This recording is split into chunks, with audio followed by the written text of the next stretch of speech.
దిశగా కాంగ్రెస్ ముందడుగు వేసింది. అనుకూలంగా వర్కింగ్ కమిటీ ఏకగ్రీవ తీర్మానం చేసింది. సోనియా నివాసంలో జరిగిన సిడబ్ల్యూసీ సమావేశంలో ఈ మేరకు నిర్ణయం తీసుకుంది. కాంగ్రెస్ అధ్యక్షురాలు సోనియా, ప్రధాని మన్మోహన్ సింగ్, ఏఐసీసీ ఉపాధ్యక్షుడు రాహుల్ గాంధీ, ఆజాద్, అహ్మద్ పటేల్, దిగ్విజయ్ సింగ్, చిదంబరం, సుశీల్ కుమార్ షిండే, జనార్దన్ ద్వివేది, అజయ్ మాకెన్ సహా 22 మంది సభ్యులు భేటీకి హాజరయ్యారు. దాదాపు 40 నిమిషాల పాటు తెలంగాణపై సభ్యులు చర్చించారు. కాసేపట్లో ఏఐసీసీ మీడియా సమావేశం ఉండబోతుందని కాంగ్రెస్ వర్గాలు ప్రకటించాయి. అటు కేంద్ర మంత్రివర్గం ఎల్లుండి సమావేశం కానుంది. ఇందులో తెలంగాణ అంశంపైనే ప్రత్యేకంగా చర్చించే అవకాశం ఉన్నట్లు తెలుస్తోంది. తెలంగాణ అంశంపై ప్రధాన ప్రతిపక్షం భారతీయ జనతా పార్టీతోనూ కేంద్రం చర్చిస్తున్నట్లు సమాచారం.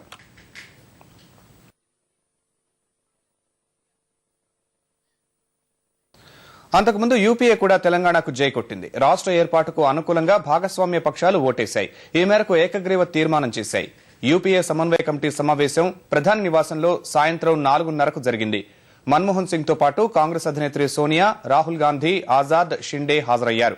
భాగస్వామ్య పక్షాల తరపున ఎన్సీపీ అధ్యక్షుడు శరద్ పవార్, ఆర్ఎల్డీ అధినేత అజిత్ సింగ్, ముస్లిం లీగ్ నేత ఈ అహ్మద్ పాల్గొన్నారు. దాదాపు 50 నిమిషాల పాటు సమావేశం సాగింది. సుదీర్ఘకాలంగా ఉన్న తెలంగాణ డిమాండ్, రాష్ట్ర ఏర్పాటు ఆవశ్యకత గురించి అంతా చర్చించారు. రాష్ట్ర విభజనకు అంతా ముక్తకంఠంతో ఆమోదం తెలిపారు.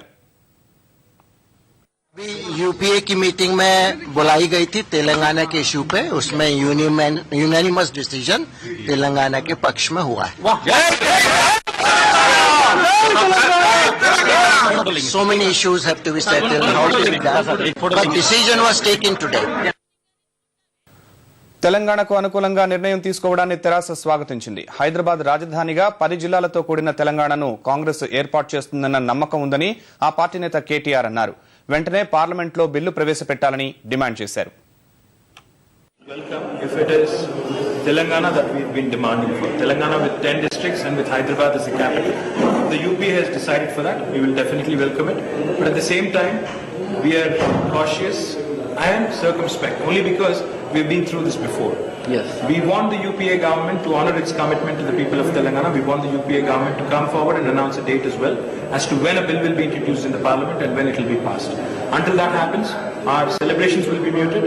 Our celebrations will not be visible.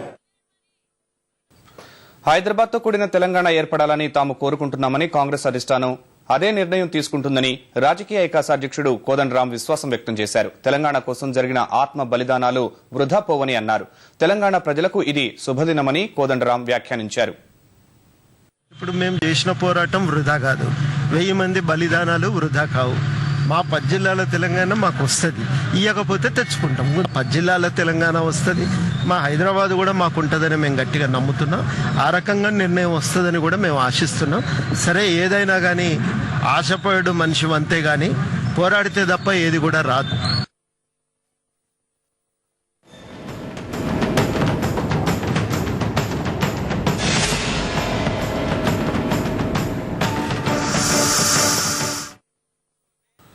తెలంగాణపై యూపీఏ ప్రకటన పట్ల తెలంగాణ రాజకీయ ఐకాస నేతలు హర్షం వ్యక్తం చేశారు. కాంగ్రెస్ అధిష్టానానికి టీఎన్జీఓ అధ్యక్షుడు దేవిప్రసాద్ కృతజ్ఞతలు తెలిపారు. అమరవీరుల త్యాగాల ఫలితంగానే తెలంగాణ ప్రకటన వెలువడిందన్న ఆయన, ఈ విజయం అమరవీరులు ఉద్యమకారులకే చెందుతుందన్నారు.